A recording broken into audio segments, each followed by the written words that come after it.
우리 다 같이 자리에서 일어나셔서 수학에 맞춘 묵상기도 드리심으로 주일날 제2부 예배 하나님께 드리시겠습니다.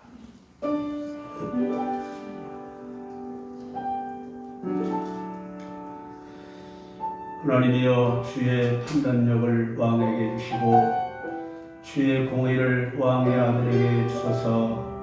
그가 주의 백성을 공의로 재판하며 주의 가난한 자를 정의로 재판하리니, 의로 말미암아 산들이 백성에게 평강을 주며 작은 산들도 그리하리로다.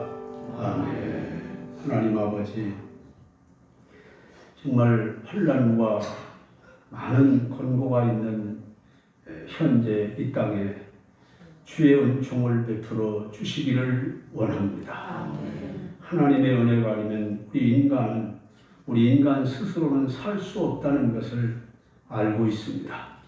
그러나 아직도 많은 사람들이 하나님을 욕하고 도리어 하나님을 외면하고 있사오니, 이번 기회를 통해서 하나님을 알게 하시고 하나님을 믿고 믿음으로 살고 하나님이 이 지구상에 평강을 주시는 역사를 인류가 깨닫게 하여 주옵소서. 아멘. 오늘도 저희들이 주께 경배하오니 오늘 여기 모인 성도들 주님이 보호하여 주옵소서. 아멘. 영육간에 지켜 주옵소서. 아멘. 목자가 양을 인도한 것 같이 인도하여 주옵소서. 아멘. 병든 자를 오늘도 고쳐주시고 소원하는 말을 응답해 주시고, 아멘. 우리 성도들 가정도 직장도 사업도 특별히 자손들도 지켜주시고, 아멘. 주의 성령으로 인도하여 주옵시고, 아멘. 이스라엘을 밤에는 불기둥으로 낮에는 구름기둥으로 인도하신 것 같이 주님이 보호하시고 인도하여 주옵소서. 아멘. 예배의 시종을 주께 부탁드리옵고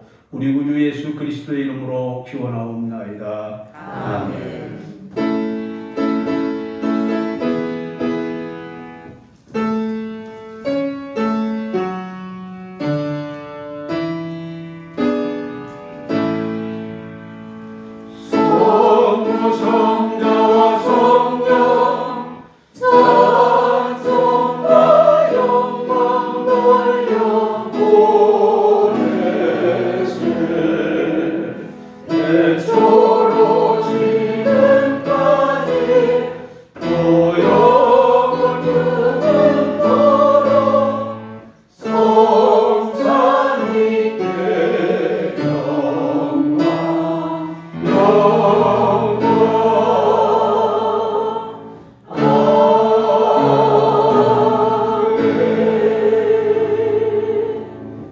전능하사 천지를 만드신 하나님 아버지를 내가 믿사오며 그 외아들 우리 주 예수 그리스도를 믿사오니, 이는 성령으로 잉태하사 동정녀 마리아에게 나시고 본디오 빌라도에게 고난을 받으사 십자가에 못 박혀 죽으시고 장사한 지 사흘 만에 죽은 자 가운데서 다시 살아나시며 하늘에 오르사 전능하신 하나님 우편에 앉아 계시다가 저리로서 산 자와 죽은 자를 심판하러 오시리라. 성령을 믿사오며 거룩한 공회와 성도가 서로 교통하는 것과 죄를 사하여 주시는 것과 몸이 사하는 것과 영원히 사는 것을 믿사옵나이다.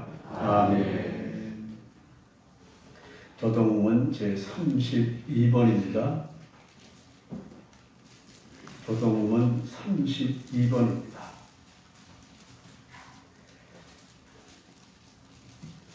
여호와여, 내가 주께 피하오니 내가 영원히 수치를 당하게 하지 마소서. 주의 의로 나를 건지시며 나를 풀어주시며 주의 귀를 내게 기울이사 나를 구원하소서. 주는 내가 항상 피하여 숨을 바위가 되소서. 주께서 나를 구원하라 명령하셨으니, 이는 주께서 나의 반석이시여 나의 요새이심이니이다. 나의 하나님이여, 나를 악인의 손 곧 불의한 자와 흉악한 자의 장중에서 피하게 하소서. 주 여호와여, 주는 나의 소망이시여 내가 어릴 때부터 신뢰한 이시라. 내가 모태에서부터 주를 의지하였으며 나의 어머니의 배에서부터 주께서 나를 택하셨사오니 나는 항상 주를 찬송하리이다. 아멘.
길과 진리여 생명이신 하나님 아버지 감사합니다. 주님의 은혜가 아니면 살 수 없는 저희들에게 항상 기뻐하라, 쉬지 말고 기도하라, 범사에 감사하라. 이것이 그리스도 안에서 너희를 향하신 하나님의 뜻이니라.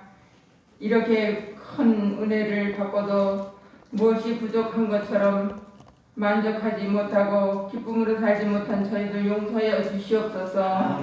예수님의 복된 말씀을 증거하지 못하고 아니라고 나타내기 위해서 한 저희들 용서하여 주시옵소서. 늘 예수님의 증인된 삶을 살 수 있도록 도와주시옵소서. 세계적으로 확산되는 질병으로 많은 인명이 피해가 나서 불안과 초조하게 살고 있지만 어서 속히 이 바이러스를 죽일 약이 나와서 종식되어 예배가 회복되게 도와주시옵소서. 이 일로 어려움을 당하는 가정과 사업장, 사회가 정상화되어 은혜와 기쁨이 넘치는 삶을 살 수 있도록 도와주시옵소서. 대통령과 의정자들에게 선정을 베푸시어 나라가 안정되게 하시고 우리 대한민국이 믿음의 선진국가가 되도록 도와주시옵소서. 해외에 나가서 선교하시는 선교사님들 지켜주시옵고 공당 선한 목자교회도 지켜주시옵소서. 단위에 세우신 목사님 영육간 강건하게 하시옵고 이제까지 지켜주신 하나님 은퇴 후에도 주님께서 함께하여 주시어서 노루가 아름답게 하옵소서. 하나님 아버지여 우리 반석 중앙교회 성도들 늘 지켜주시옵소서. 한 심령도 낙오되지 않도록 성령님께서 함께하여 주시옵소서. 특히 육신이 병든 교우들 깨끗하게 고쳐주시옵고 슬픔은 당한 자들 위로하여 주시옵소서. 이 어려운 시기에도 봉사와 헌신을 아끼지 않는 우리 성도님들 건강 지켜주시옵고 가정 지켜주시옵소서. 더욱 많은 봉사자가 나와 교회가 더욱 부흥하고 아름답게 세워져 나가게 도와주시옵소서. 우리 교회에 심호하고 계시는 김웅 목사님과 최은숙 전도사님께 함께하여 주시옵소서. 늘 주님의 일을 할 때에 기쁨으로 할 수 있도록 도와주시고 모든 사명 감당하게 하옵소서.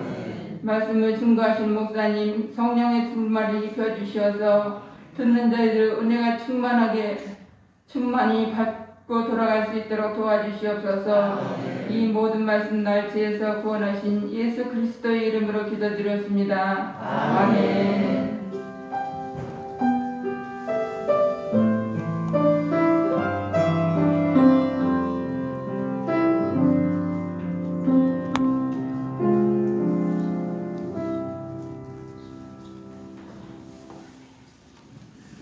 할렐루야. 우리 하나님 말씀 보시겠습니다. 하나님 말씀은 시편 51편 1절부터 7절까지 말씀입니다. 이 말씀을 함께 교독을 하시겠습니다. 제가 먼저 시편 51편 1절 말씀을 봉독하겠습니다. 하나님이여 주의 인자를 따라 내게 은혜를 베푸시며 주의 많은 긍휼을 따라 내 죄악을 지워주소서. 나의 죄악을 맑게 해주시며 나의 죄를 깨끗이 제하소서. 물은 나는 내 죄과를 아오니 내 죄가 항상 내 앞에 있나이다. 내가 주께만 범죄하여 주의 목전에 악을 행하였사오니 주께서 말씀하실 때 의로우시다 하고 주께서 심판하실 때 순전하시다 하리이다. 내가 죄악 중에서 출생하였으며 어머니가 죄 중에서 나를 잉태하였나이다. 보소서 주께서는 중심이 진실함을 원하시오니 내게 지혜를 은밀히 가르치시리라. 같이 읽습니다. 웃을수록 나를 정결하게 하소서. 내가 정하리이다. 나의 죄를 씻어주소서. 내가 눈보다 희리이다. 아멘. 할렐루야. 아멘. 자, 함께 봉독한 말씀을 가지고 내가 아나이다 하는 제목으로 말씀을 드리면서 은혜를 받고자 합니다. 사람이 무엇을 아느냐가 참으로 중요합니다. 사람이 선을 알면 선한 사람이 되고 악을 먼저 알면 악한 사람이 됩니다. 네. 자, 여러분 우리 예수님의 제자들 중에 베드로가 있고 가룟 유다가 있습니다. 그런데 이 두 제자는 공통점이 좀 있죠. 첫 번째는 예수님으로부터 제자로 부름받았는데 두 사람이 다 수제자로 부름받았다는 것입니다.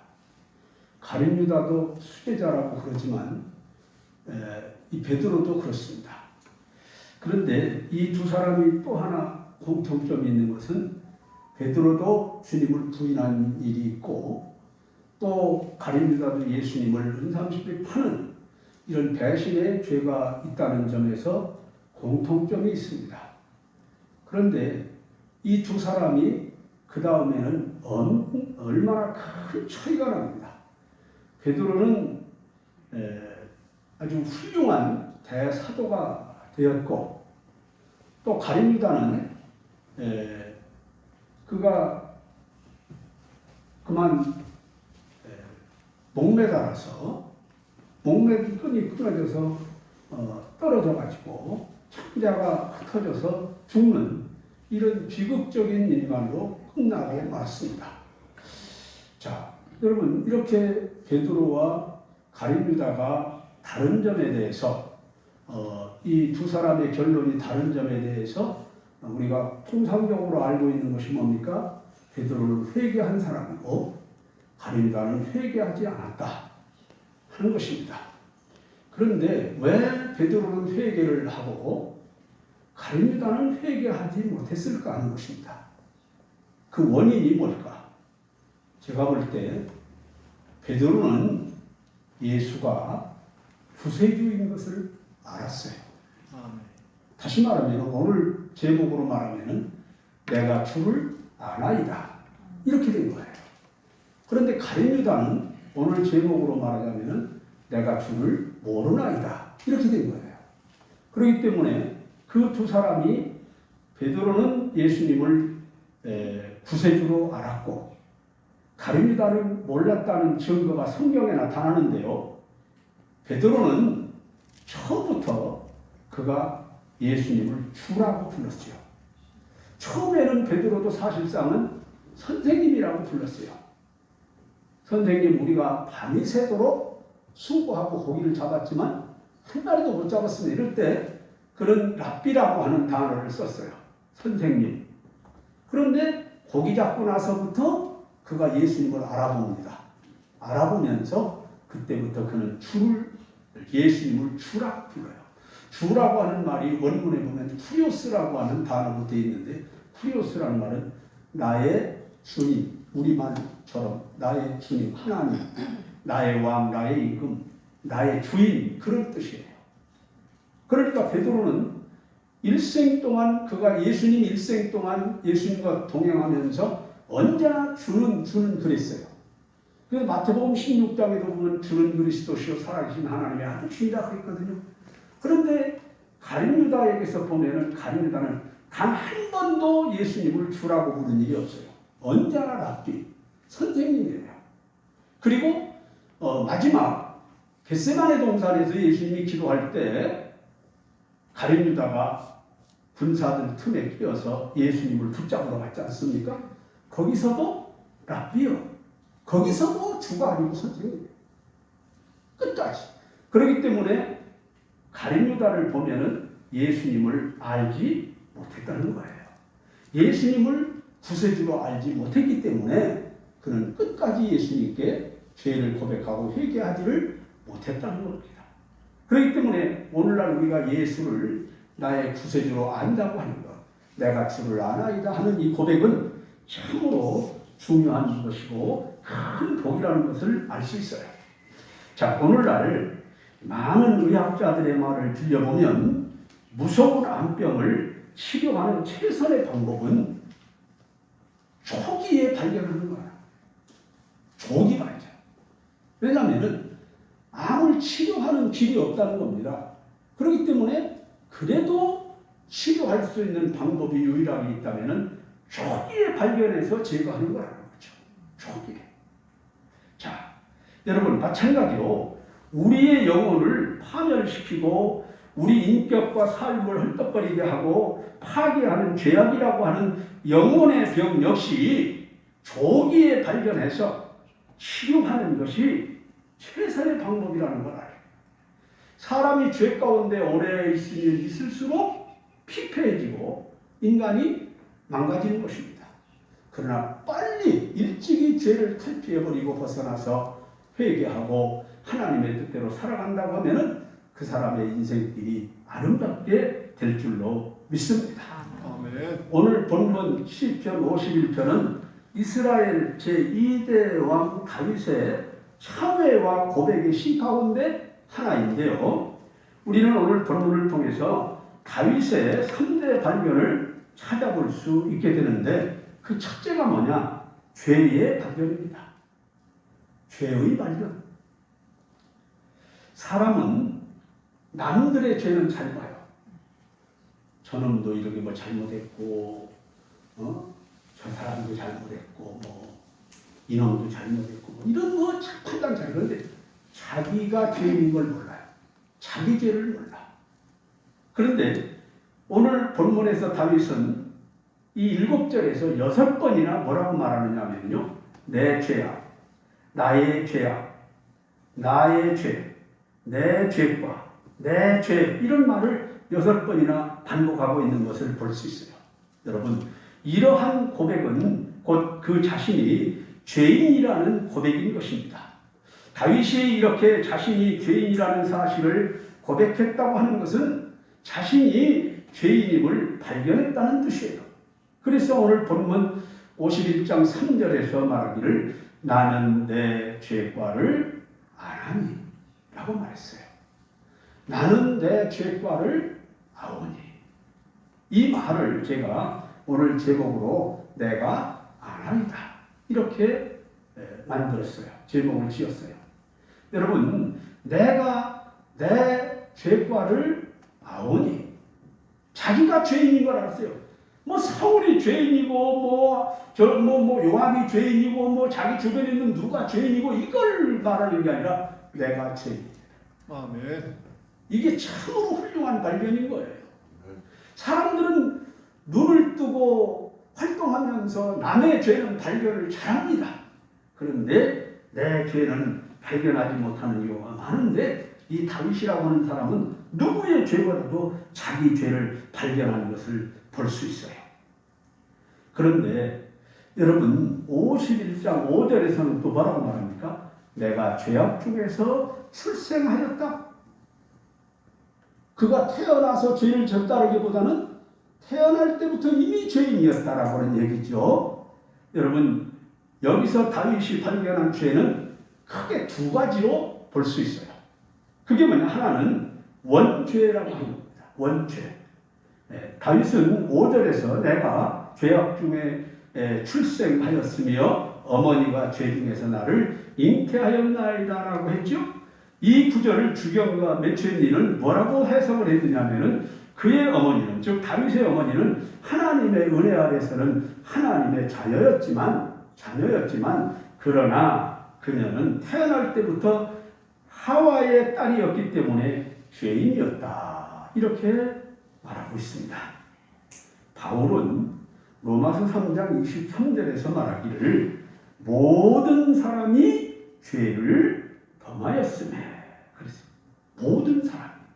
한 사람도 예외가 없어요. 다 죄인이라는 것입니다. 그러니까 아담도 죄인이고 하와도 죄인이고 다윗의 어머니도 죄인이고 다윗 자신도 죄인이었다는 것입니다. 이것을 신학에서는 원죄라고 이렇게 부릅니다. 다윗은 이 사실을 발견하는 것이고 깨달은 것이에요. 그리고 또 하나는 다윗 자신의 죄입니다. 즉 이걸 자범죄라고도 합니다. 교도소에서 오랫동안 전도 활동을 한 어느 목사님의 이야기 가운데 교도소에 수감되어 있는 사람들이 지니는 몇 가지 공통점이 있다 하는 얘기를 제가 책에서 봤어요. 그런데 그 공통점이 뭐냐면은 첫째는 누군가를 다 원망하고 탓한다는 것입니다. 그리고 또 하나는 모두가 억울하다고 느낀다는 거예요. 그리고 모두가 다 밖을 그리워하고 밖으로 나가기를 원한다. 그런 겁니다. 다시 말하면은 감옥에 들어온 까닭이나 원인이 내 죄라든지 내 탓이라든지 내 잘못이라든지 이렇게 여기지 않고 다른 사람 탓한다는 겁니다. 아이고 그 누구 때문에 그놈 때문에 뭐 때문에 이래서 내가 여기 왔다. 그래서 억울하다. 이런다는 거죠.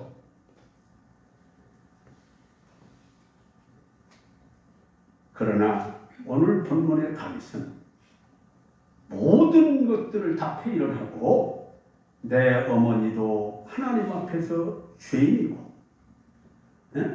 여러분 자신도 죄인이라고 이렇게 말합니다. 그리고 내가 죄를 범한 것은 그 누구 때문이 아니라 나 자신 때문이라는 사실을 그는 발견한 것입니다. 누구든지 자신을 다윗처럼 죄인으로 보는 눈이 자신을 내가 죄인입니다라고 보는 눈이 건강한 눈을 가진 사람이에요. 예수님은 그런 비유를 말씀했죠. 너희가 어떻게 눈을 뜨고 남의 눈에 티를 보면서 내 눈에 들보는 못 봅니다. 이건 병든 눈이에요. 오늘날 우리가 남의 잘못은 보는 눈을 가졌는데 자기 잘못은 못 보는 이런 눈, 이건 병드는 눈이지 건강한 눈이 아닌 것입니다. 그렇기 때문에 다윗처럼 우리는 건강한 눈을 가져야 돼요. 내 죄를 볼 줄 아는 눈을 가져야 할 줄로 믿습니다. 내 죄를 발견할 수 있는 눈을 가져야 돼요.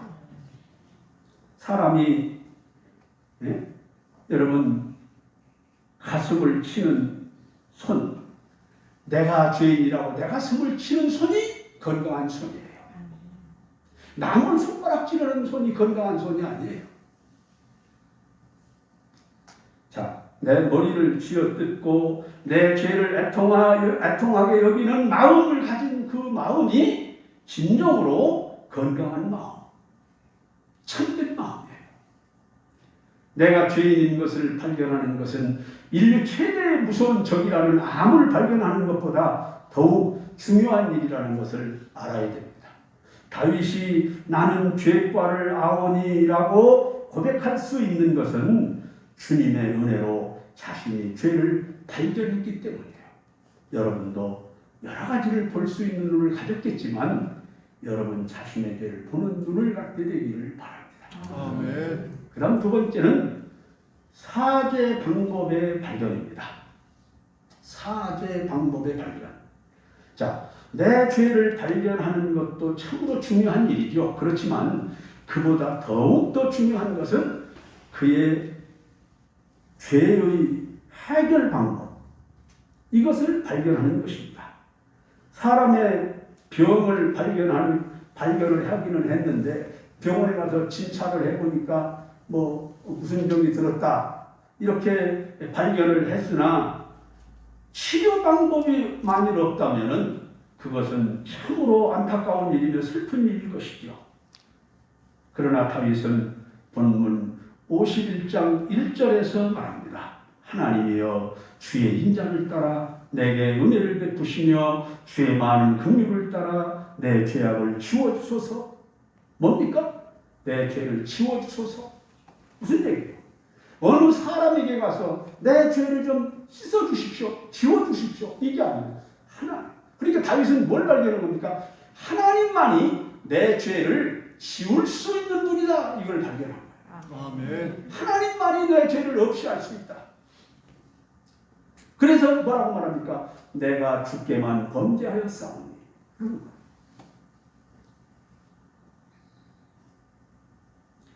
51편 7절에서는 우슬초로 나를 정결하게 하소서. 또 50편 9절에서는 내 모든 죄악을 지워주소서라고 했습니다. 이상의 구절들 속에서 우리가 발견할 수 있는 것은 다윗이 자신의 죄를 사함받기 위해서 하나님의 자비와 긍휼과 사랑을 절대적으로 믿고 의지했다는 것을 볼 수 있습니다. 다시 말하면 자신의 죄를 지워버리는 것도 하나님의 소관 사역이라는 것을 그가 깨달았어요. 내 이 무서운 죄를 없이 하는 것은 하나님밖에 없다. 이걸 아는 겁니다. 하나님이 자기를 씻어주시는 것도 정결하게 하는 것도 다 하나님의 소관 사역이라는 것을 인정하고 믿었다는 사실입니다. 이것이야말로 다윗이 발견한 위대한 사죄의 방법인 것입니다. 이 세상에서 제일 무서운 것이 있다면 그것은 죄라고 하는 병이지요. 왜? 죄라고 하는 병은 결국 죽음에 이르지 않습니까? 죄의 삭은 사망이다.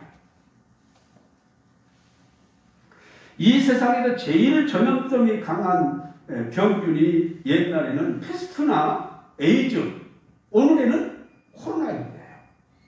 그러나 사실 이 세상에서 가장 전염성이 강한 병균이 그것이 아니라 죄라고 하는 병균입니다. 죄라고 하는 병균.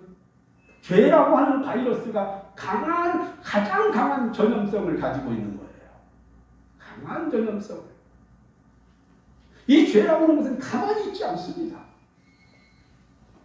여러분들이 조금의 이 죄라고 하는 것에 이렇게 죄라고 하는 것을 터치하고 물들어 보십시오.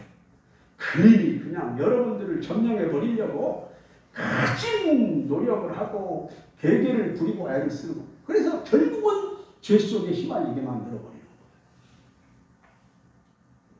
거예요. 참지를 않는 거예요. 그러므로 그런 이 전염성이 강한 이 죄를 만일 그 죄를 인간의 힘으로 해결할 수 있었다면은, 그 죄를 내가 인간이 누군가가 해결할 수 있었다면은 그리스도께서, 예수님이 이 땅에 오셔서 십자가를 질 필요가 없었을 겁니다. 그런데 그것은 아니에요. 다윗이 말한 대로 하나님만이 내 죄를 씻을 수 있어요. 하나님만이 내 죄를 지워줄 수 있어요. 그래서 예수 그리스도를 주님이 이 땅에 보내시고 그 예수 그리스도의 피를 통해서 우리의 죄를 해결하시는 줄로 믿으시기를 바랍니다. 아멘. 사람이 머리가 쑤시고 심장이 뛰고 위가 경련이 일어나고 여러분들이 통증이 임하게 된다고 하면은 그것은 어떤 진통제나 다른 어떤 약으로 사람이 진정시킬 수 있고 병원에 가서 좀 치료를 받을 수도 있습니다. 그런데 그런 것들로는 이 죄라고 하는 고통의 문제는 절대로 진정되거나 해결될 수가 없는 거예요. 여러분, 사람이 죄를 범했을 때 고통스러워하는 이유가 몇 가지가 있어요. 그 중에 하나가 뭐냐면은 죄를 범하면은 하나님의 진노와 벌이 임한다는 양심이 소리를 치고 있기 때문에. 자, 여러분, 이 죄의 형벌을 받는 어떤 그 시한이 있죠. 그거 뭐라고 그럽니까? 시한이 있어요, 그렇죠? 시효라고 그러죠. 시효가 끝난다, 뭐 이런 거 있어요. 그런데 한 10여 년쯤, 10여 년 전에 무서운 죄를 범하고 숨어 살던 사람이 시효가 다 되기 전에 딱 잡혔어. 그런데 그 사람들이 대부분 말하는 소리를 들으면 차라리 이게 잡히니까 마음이 시원하다, 편하다. 그러니까 그동안 숨어 사는 동안에 엄청 고통을 겪은 거예요. 엄청. 여러분들이 창세기를 보면은 가인이 동생 아벨을 죽입니다. 그런데 그때 무슨 뭐 법이 있습니까? 법이 없어요.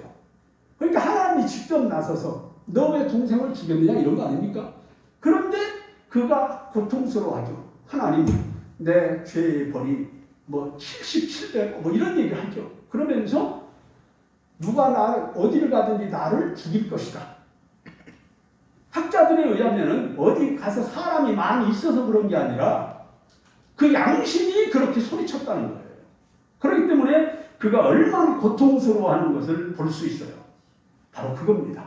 그리고 또 하나는 하나님께서 그 죄를 기뻐하지 않으시고 그 죄 짓는 사람과 싸우고 있기 때문에 고통스러운 거예요. 자, 어떻게 하나님이 싸우시는가 보십시오. 이사야 57장 20절로 21절을 같이 읽어봅니다. 자, 시작. 그러나 너희는 평온함을 얻지 못하고 그 물이 진흙과 더러운 것을 늘 솟구쳐내는 노동하는 바다와 같으니라. 내 하나님의 말씀에 악이 되면 청각이 없다 하셨느니라. 여기 말씀에 보면은 악인은 첫째로 평온함이 없다. 두 번째도 뭐라고 하냐면 평강이 없다. 이렇게 말씀했어요. 악인에게. 죄를 범하면은 마음에 평온함이 없습니다. 여러분, 평온함이라고 하는 단어를 어디에다 되게 많이 쓰냐면은 어린아이가 엄마의 젖을 빨아먹고 엄마의 품에서 거의 잠들어 있는 그런 모습을 볼 때 평온하다. 이런 단어를 씁니다. 용어를 씁니다. 이런 게 없다는 거예요. 정말 진정한 평안이 없는 거예요. 죄를 범하면. 이게 없다고 분명히 하나님이 말씀하고 있어요. 그러나 다윗은 자신의 죄를 자신이 해결하려고 하지 아니하고 하나님께 고백하고 용서를 받음으로 해서 평온함과 평강을 얻게 되는 것입니다. 오늘 그러므로 시편 51편 1절로 2절에서 다윗이 말하기를 내 죄악을 지워주소서 이렇게 말하죠. 이 말은 차용증서를 말소하고 부채를 완전히 없애버리는 것을 의미합니다. 내 죄를 지워주소서 하는 말. 그리고 또 하나는 나의 죄악을 맑게 씻으시며 라는 이 말의 뜻은 더러운 것을 깨끗하게 빨래하는 것을 의미하고요. 또 나의 죄를 깨끗이 제하소서라는 이 말은 나병 자를 깨끗이 고치고 깨끗한 새 사람이 되게 하는 것을 의미합니다. 그리고 51편 오늘 7절에서 말하죠. 자, 한번 같이 읽어봅니다. 시작. 웃을 쳐 나를 정결하게 하소서 내가 전하리이다. 나의 죄를 씻어주소서. 내가 눈보다 힘이다. 여기서 말하는 이 우슬초라고 하는 것은 말 그대로 풀이에요. 풀인데 이거를 좀 말려가지고 이렇게 빗자루 매듯이 이렇게 묶어가지고 우슬초 묶음을 이렇게 묶는 겁니다. 묶으면 뭐처럼 되느냐? 빗자루처럼 되는 거예요. 여기다가 피를 찍어서 이렇게 바르거나 뿌리거나 하는데 쓰는 도구예요. 도구. 우리가 옛날에 풀칠을 하느라고 빗자루도 쓰지만 풀칠을 하려고 풀비가 있었어요. 그거를 연상하면 됩니다. 그런데 이 우슬초가 어디에 처음 성경에 나오느냐면 출애굽기 12장 22절에 처음 나와요. 한번 읽어봅니다. 자, 시작. 우슬초 묶음을 가져다가 그릇에 담은 피에 적셔서 그 피를 물 인방과 좌우설주에 뿌리고 아침까지 한 사람으로 자기 집 문 밖에 나가지라. 자, 이게 6월절 때 있었던 일입니다. 6월절 양을 잡아가지고 하나님이 말씀하시기를 그 양의 피를 우슬초 묶음에다가 피를 찍어서 문 좌우 인방과 설주에 바르라. 그러면은 그 피를 보고 죽음의 사자가 거기 들어오지 않는다. 그러면 이 죽음의 사자가 그 피를 보고 넘어가는 거예요. 그래서 넘어갔다고 해서 6월절입니다. 이때부터 시작을 해서 우슬초가 나와요. 그런데 나중에는 보면 이 우슬초를 소나 양의 피에다가 이걸 묻혀가지고 피를 찍어서 어떤 물건에 바르면 이 물건이 정해집니다. 정렬해지는 거죠. 그리고 사람에게도 뿌리고 이렇게 해서 제사장들을 세우고 이랬습니다. 이런 속죄법이 있었어요. 우슬초로 나를 정결하게 하소서라고 이 다윗이 기도하는 것은 그것처럼 우슬초로 피를 찍어서 이렇게 함으로 정결하게 하는 것처럼 내도 예수님의 피로 정결하게 해주옵소서. 그런 기도를 지금 드리고 있는 것이 오늘 7절의 말씀인 것입니다. 여러분, 우리의 죄를 지워버리거나 씻거나 제하거나 정결하게 하는 것은 하나님의 주권입니다. 다윗은 그것을 믿었기 때문에 두 손을 번쩍 들고 나의 죄를 지워주셔서 정결하게 하옵소서라고 간구했던 겁니다. 히브리서 5장 22절에 보면은 율법을 따라 거의 모든 물건이 피로써 정결하게 되나니 피 흘림이 없은즉 사함이 없느니라. 이렇게 말씀했어요. 율법적으로 피 흘림이 없으면 우리는 사함을 받지 못합니다. 다시 말하면 예수님의 피가 없으면 우리는 절대 우리 죄가 용서될 수 없어요. 예수님의 피가 있기 때문에 그 피를 믿는 자는 용서되는 것이지 예수님이 피를 흘리지 않았다면 우리는 용서받을 길이 없는 거예요. 그러나 다윗은 구약에서 벌써 구약에 나타난 신약의 예수님을 발견한 것입니다. 이 용서받는 길을 그가 발견한 것이 참으로 중요하다는 것이죠. 여러분, 무겁고 더럽고 많은 나의 죄일지라도 예수 그리스도의 십자가의 피로 말미암아서 용서된다는 것을 본문 10편 51편은 예표로 미리 우리에게 구약시대에서 보여준 그런 사건임을 알아야 됩니다. 누구든지 죄사함을 받으려면 예수님이 십자가에서 피 흘려주신 공로를 믿어야 합니다.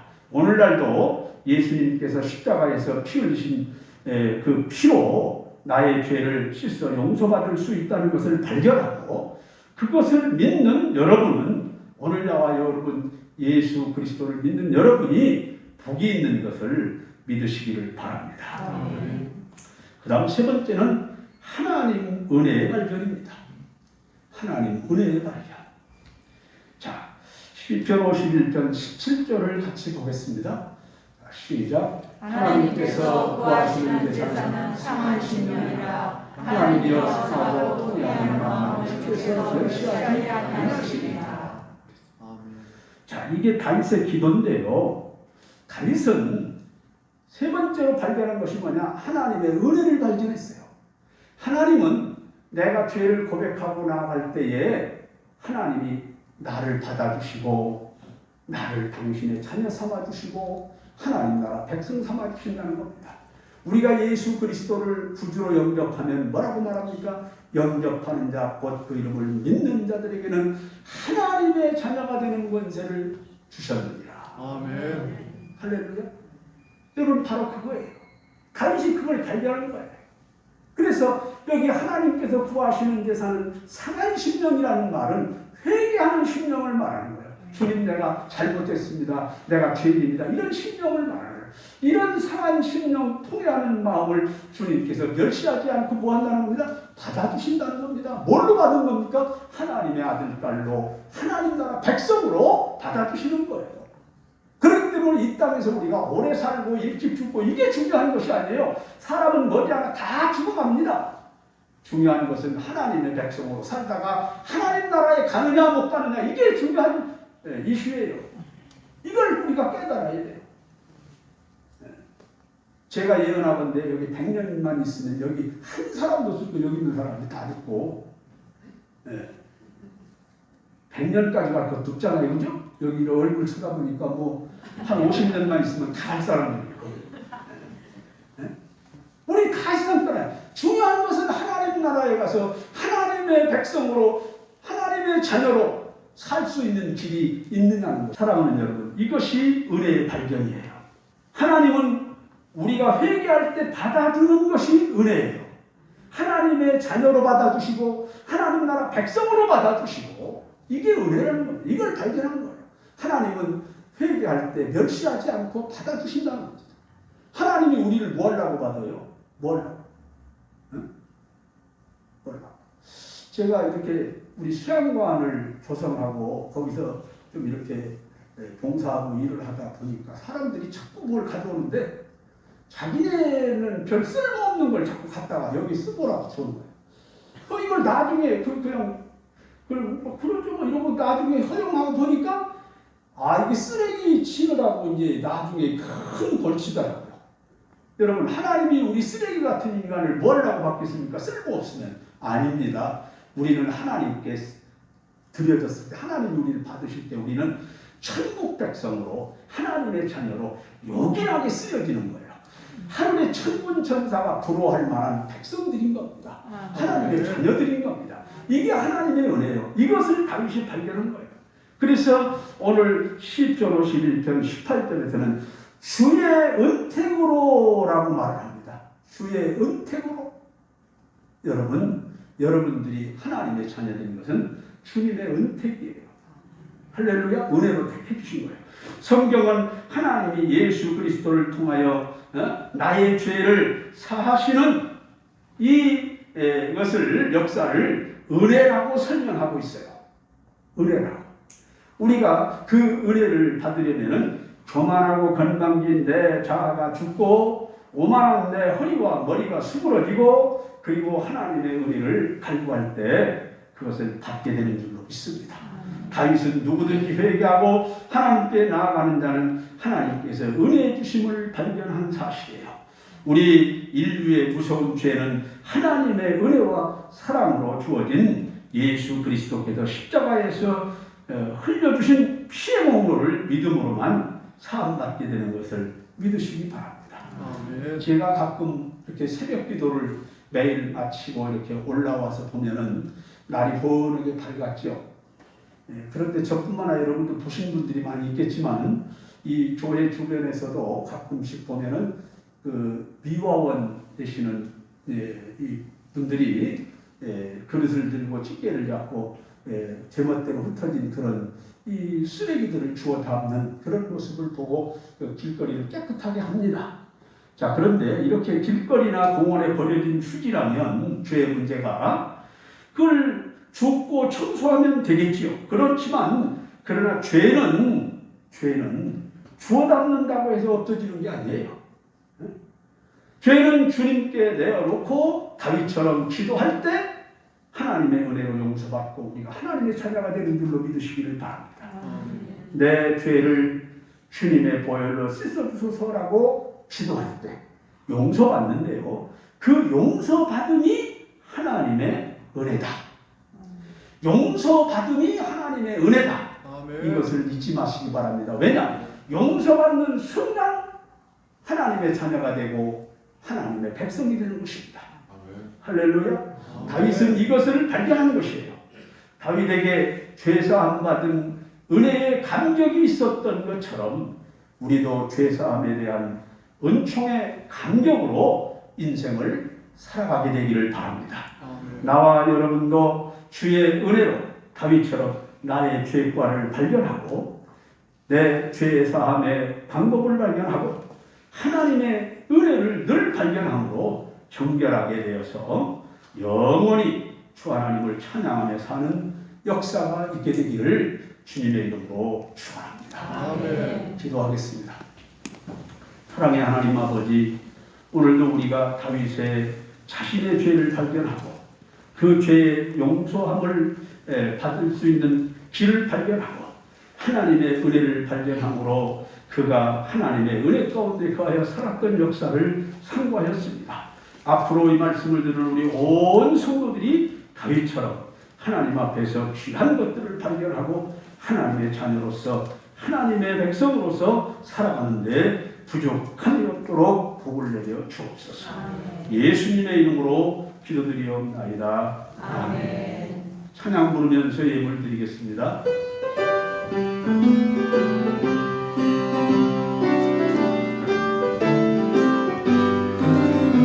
감사는 주님의 사랑과 거룩한 보혈의 원고를 우리 다 찬양을 합시다.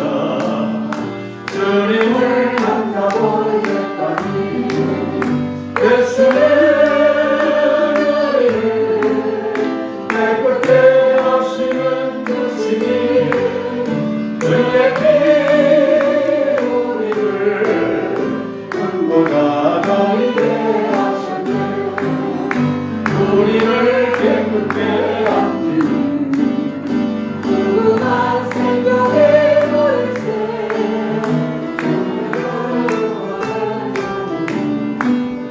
하나님 찬양을 합시다. 예수는 우리를 깨끗게 하시는 주시니 그의 피 우리를 너희에게 하셨네. 주님의 거룩한 보혈을 날마다 입으로 만지게 담대히 싸우며 나가세. 천국에 들어갈 때까지 예수는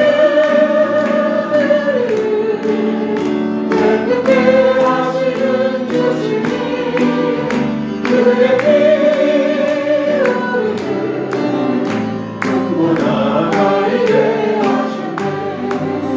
십자가 단단히 붙잡고 날마다 이기며 나가시네. 머리에 멜류관 쓰고서 주 앞에 찬양할 때까지 예수는 깨끗게 하시는 주시니 그의 피 우리를 보다 너희에게 하셨네. 아멘. 원기도 드리겠습니다. 사랑의 하나님 아버지, 주님을 사랑하며 또 섬기는 성도들이 오늘도 마음을 다하고 뜻을 다하고 성품을 다하여 하나님께 경배하게 하시고 또 하나님 앞에 정성 어린 예물을 드리도록 허락하심을 감사합니다. 11조를 드립니다. 하나님이 주시어서 복되게 하신 것을 감사하며 드려지는 이 예물을 주님 받아주시고 주님께서 말라기 3장 10절에서 언약하신 말씀대로 하늘문을 여시고 영육간의 신령한 복으로 저희들의 가정 후에 직장 후에 사업 후에 부어주셔서 넘치게 하시고 하나님께 영광을 올리고 교회를 세우고 복음을 전하며 많은 사람을 돕고도 나무 믿는 삶이 되게 하여 주옵소서. 또한 오늘도 주님 앞에 이 모양 저 모양 감사하는 예물을 드립니다. 하나님 아버지 주일정성 예물 1,000번제를 주님께 드립니다. 아버지 하나님, 또한 하나님 앞에 사랑하는 우리 엄마 아내 천국 가서 영생하여 늘 행복하게 해주세요. 영원히 내 기억 속에서도 천사로 기억되게 해주세요. 너무나 사랑하고 사랑하는 것입니다 라며 예물을 드립니다. 아버지 하나님, 손녀와 손자 믿음과 건강과 지혜와 슬기로움을 주시기를 원합니다. 임마누엘의 하나님께 감사합니다. 가정의 모든 일을 주님 뜻대로 인도하여 주시기를 원합니다. 생일을 맞이하고 하나님 앞에 감사하는 예물을 드립니다. 범사의 감사를 주님께 드립니다. 어머니를 장례하고 장례를 잘 마치게 하심을 하나님께 감사드립니다. 아버지께서 이 예물들을 기뻐 받아주시고 범사마다 형통하도록 모두에게 복을 주시고 앞으로도 감사할 만한 일들이 여건들이 많이 일어나게 하여 주시옵소서. 지금까지 하나님 지내올 수 있도록 생일을 맞이하도록 축복해 주신 하나님 아버지, 앞으로도 주님께서 축복하셔서 하나님 더 복된 생일을 살아가도록 주님이 인도하여 주시고 맑고 밝고 아름다운 삶이 되게 하여 주옵소서. 특별히 사랑하는 아내 엄마를 하나님 여의고 장례를 마치고 하나님 앞에 나와서 예배를 드리며 기도하는 마음으로 예물을 드립니다. 아버지께서 받아 헌양하여 주시고 이들 가정을 위로하여 주시기를 바랍니다. 하나님 아버지, 주의 성령께서 그들의 앞길을 인도하시고 하나님 아버지께서 친히 함께 하셔서 임마누엘 하여 주옵소서. 주의 성령께서 붙들어 주시고 인도하여 주시기를 원합니다. 하나님이 항상 함께 하여 주시고 임마누엘로 역사하시고 에베네셀로 도와 주옵소서. 아버지 하나님, 또한 그들의 모든 행사를 기억하여 주옵소서. 또 오늘도 주님 앞에 성전 건축원금과 선교의 물을 드립니다. 이 예물을 통해 영광 받으시고 교회를 세우고 복음을 전하여 천하보다 귀한 영혼들을 구원해 주시고 특별히 이들 가정자손에게 복을 주시며 대를 이어 이 사명을 감당하게 하시고 또 이 연금이 쓰여질 때 우리 선교사님들 어려움 없게 하시고 복된 일이 일어나게 하여 주옵소서. 오늘도 주일 연도를 드리며 성민을 떨어주 앞에 드리고 기도하는 성도들 남은 식구를 구원해 주시고 먹고 마실 때마다 강건함을 주옵소서. 축복하며 예수님의 이름으로 기도드리옵나이다. 아멘.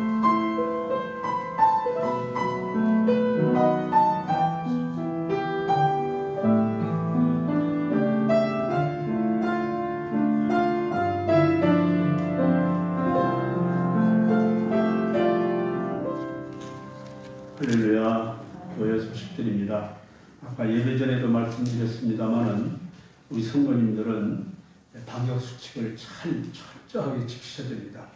교회 올 때는 말할 것도 없고 교회 밖에서도 어디를 가든지 여러분들이 조심하고 될 수 있으면은 많은 사람을 만나지 않는 것이 상책인 것 같아요. 그러므로 좀 잘 이렇게 방역수칙을 지켜주시기를 부탁을 드리고요.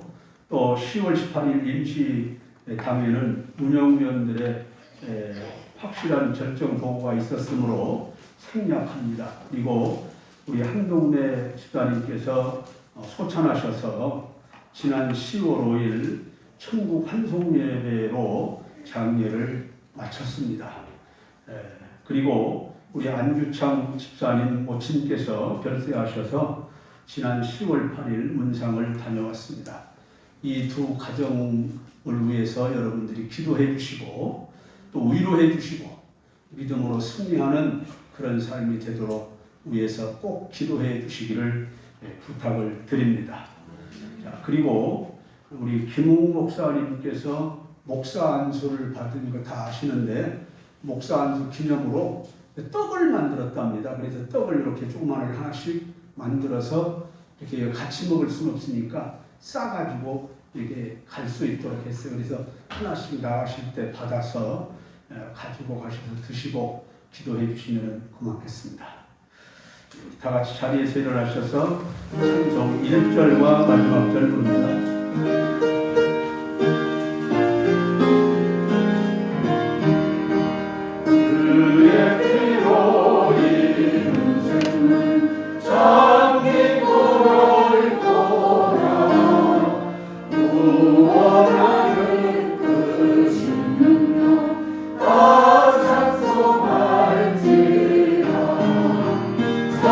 찬송하세 주의 오영 그 샘의 지금